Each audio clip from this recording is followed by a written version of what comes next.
আসসালামু আলাইকুম সবাইকে। আজকে চলে আসলাম উত্তরা আরং শপিং কমপ্লেক্সে। মার্কেটে ঢুকেই এই গাছগুলো চোখে পড়বে, খুবই সুন্দর। তার পাশেই ছিল জুয়েলারি বক্স।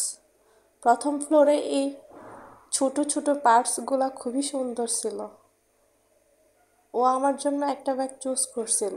আমার কাছে দামটা একটু বেশিই মনে হলো, তাই আর নেওয়া হলো না।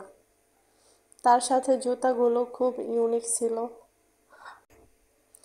আড়ংয়ের দামটা একটু বেশি হলেও প্রোডাক্টগুলো কিন্তু খুব ভালো, অনেক দিন যায়, সহজে নষ্ট হয় না।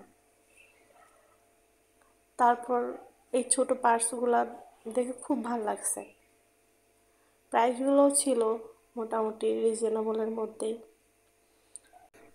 শপিং মলের সিঁড়ি পাশে ডেকোরেশনটা খুব সুন্দর, খুবই আনকমন। এখানে ছিল শাড়ির সেশন, শাড়িগুলোও খুব সুন্দর ছিল। তারপর কিছু ড্রেস দেখতে চলে আসলাম।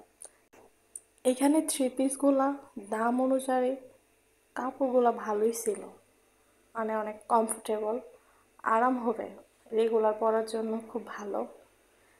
এখানে সব থেকে বেশি ভালো লাগছে এই মাটির জিনিসগুলা আর শোপিস। আড়ংয়ে আসলে মানে শোপিসগুলো একদম মন কেড়ে নেবে। এখানে অনেকগুলো সুন্দর ক্যান্ডেল সাজানো ছিল। তার পাশেই ছিল একটা বেড বিছানো। দেখে মনে হয়েছিল যে একটু শুয়ে পড়ি, হাঁটতে হাঁটতে খুব টায়ার্ড হয়ে গেছিলাম। আস্তে আস্তে চললাম চললাম, এখানে ছিল অনেক পেন্টিং, ঘর সাজানো। ঘর সাজানোর জিনিসগুলো অসাধারণ। এখানে ডিশ ছিল খাবার দেওয়ার জন্য, তার পাশে ছোট ছোট ফ্রেম, সবগুলোই খুবই সুন্দর।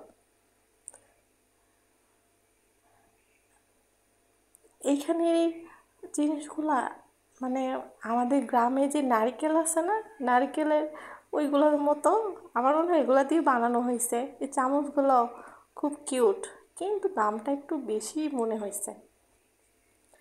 আড়ংয়ে এই রিক্সাগুলা যে এত সুন্দর, মানে এটা সবসময় থাকে এই সাইডটায়, খুব সুন্দর।